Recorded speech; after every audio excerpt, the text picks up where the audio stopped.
I was in my towel when a cockroach entered the bathroom. My husband wasn't home, so the only option was to call my neighbor, and I couldn't let him leave without a very tasty reward. To understand better, stay with us on the Meat Love channel until the end and leave your like. The move to Greenville, Ohio was more Zach's idea than mine, although I tried to see it as an opportunity for a fresh start. He said it was the perfect place to get away from the frenetic pace of the big city. And to be honest, the idea of a quiet town sounded tempting. Greenville was small, almost picturesque, with tree-lined streets, wooden houses with white picket fences, and spacious verandas. People greeted each other with genuine smiles, the kind of thing I only saw in movies. At first, I even liked the idea of a more peaceful home. Zach, my husband, had always been a serious man, completely devoted to his work. At 35, he had a solid career as a financial advisor, which was great for us financially speaking, but it often felt like he was more married to his laptop than to me. He was meticulous about everything, from the spreadsheets he kept updating to the way he folded his shirts before putting them in the closet. I, on the other hand, have always been the opposite. A freelance photographer at 32, I valued spontaneity and creativity more. My days were less predictable, but that didn't bother me. Our new home was a single-story house with large windows and a backyard that looked like it had been taken out of a decorating catalog. The space was bigger than we needed, but Zach insisted that it would be good for when we have kids. It wasn't the first time he'd mentioned it, but I wasn't ready yet.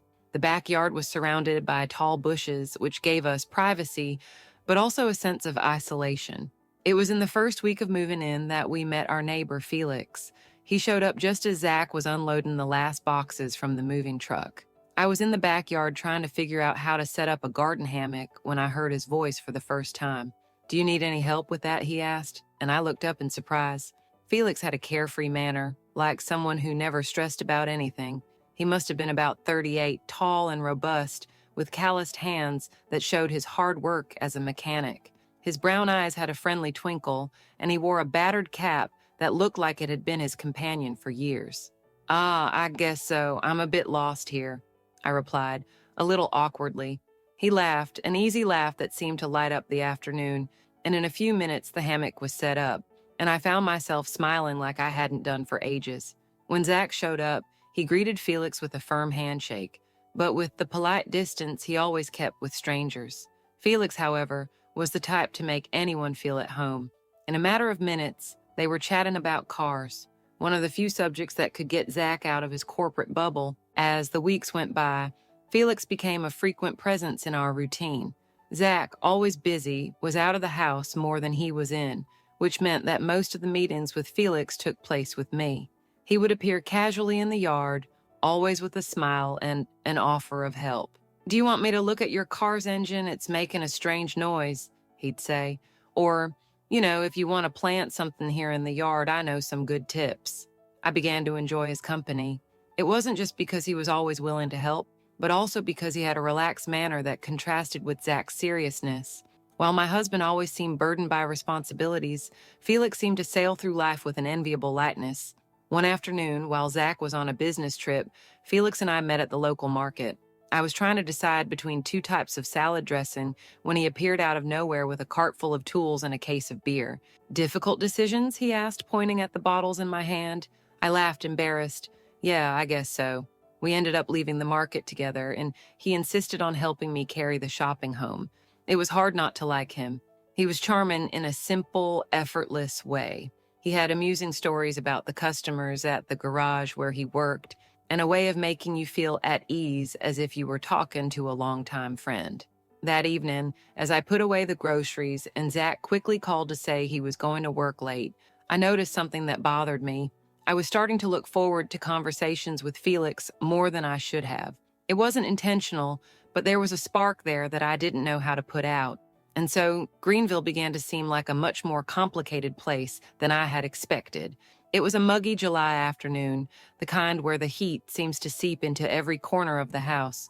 The windows were open, but the air seemed still, and even the fans that Zach had insisted on installing in every room seemed useless. I had spent the day organizing boxes that were still unopened from the move, trying to transform the house into something that finally felt like ours. Zach, as usual, had left early for work, leaving me alone with my thoughts and the monotony of the days in Greenville. He had promised to be back early, but I knew it would probably be another one of those nights when he would arrive late, his face clearly tired and his cell phone still buzzing with emails. I was used to it.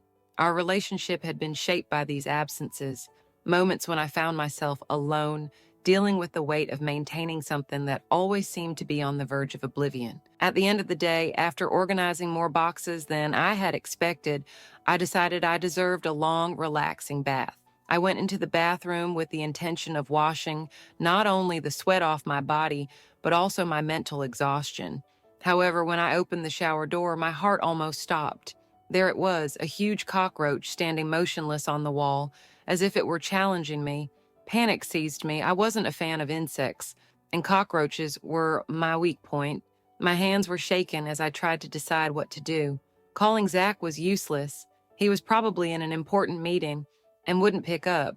There was no one else around except Felix. It was an instinctive thought, almost automatic. Felix was always around, always willing to help, as if it had been a constant in my life ever since we moved in. Wrapped only in the towel I had quickly picked up before leaving the room, I ran to the door and called out to him. "Felix!" My voice sounded more desperate than I would have liked, but it didn't matter. In a matter of seconds, he appeared in the yard with a curious expression and a slight smile on his face. He was wearing a grease-stained gray t-shirt and worn jeans, as if he'd just left the workshop. His hair, usually hidden under his cap, was messy and drops of sweat glistened on his forehead. "What is it, Callie?" he asked with that relaxed tone that made everything seem less serious than it really was. But when he looked at me, his smile faltered for a second. It wasn't hard to understand why. I was standing there, barefoot, with the towel tied tightly around my body and an expression of complete dread. "There's a cockroach in the bathroom," I said, feeling my cheeks heat up. He tried to hold back his laughter, but couldn't.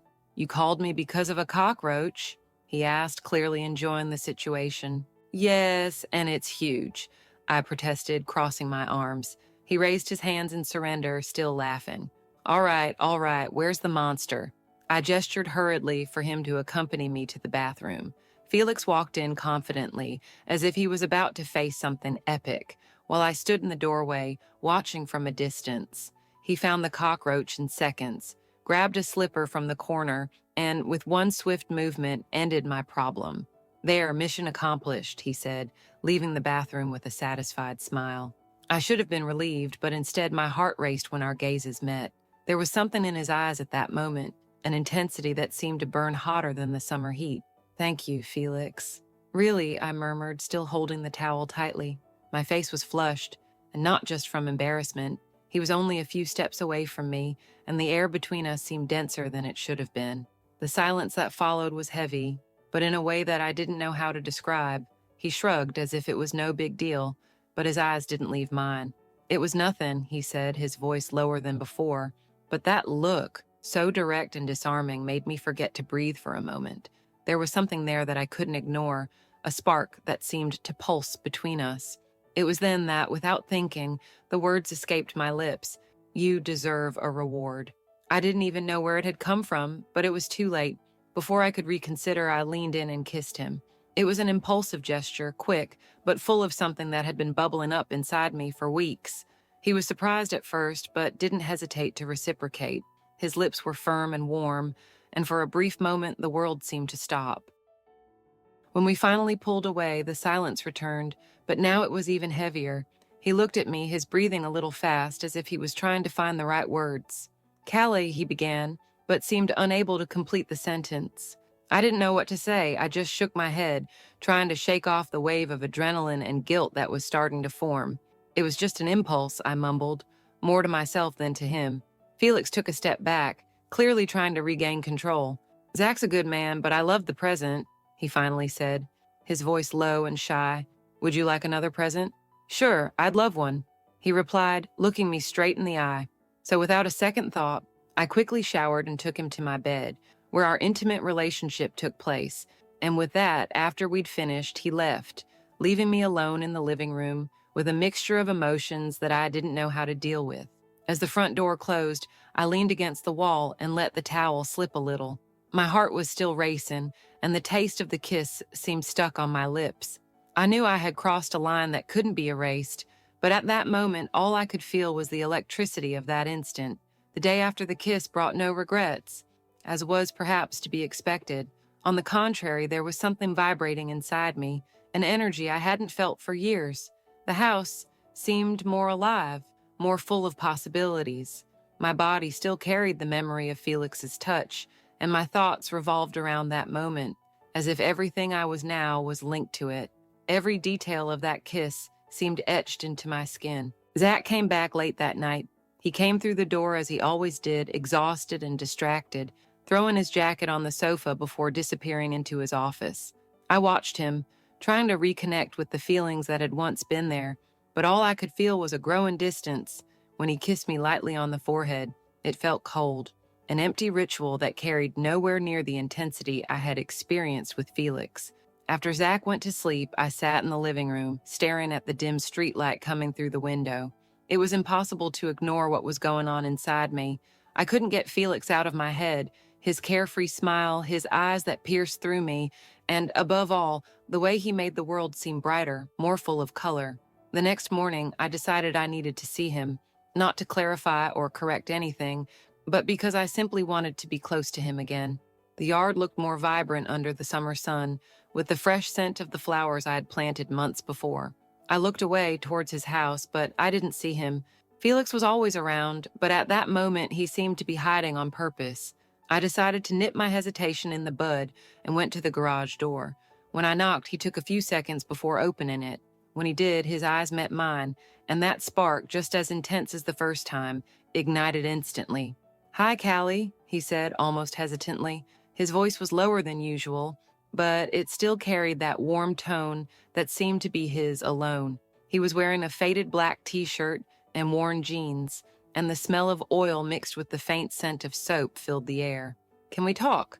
I asked, trying to sound casual, but my heart was racing. He nodded, making way for me to enter. The smell of the workshop, with its mixture of grease and heated metal, was comforting somehow, as if it were a reflection of Felix's personality. Something raw, real, unassuming. "About yesterday, I began, but he interrupted, his eyes fixed on mine. "Callie, you don't have to explain anything," he said, taking a step towards me. "But if you want to know, I don't regret it." His confession was direct, but there was a softness in the way he said it, as if he was leaving room for me to decide what would happen next. I took a deep breath, feeling the tension in the air between us. "Me neither," I admitted, my voice almost a whisper. Those words, so simple, seemed to break down any barrier that still existed between us. He took another step, and now we were just a few centimeters away from each other. The warmth of his presence was almost palpable. "Callie," he murmured, but before he could continue, it was me who took the initiative this time. I leaned in and our lips met again, but this time the kiss was different. There was no hesitation, no uncertainty.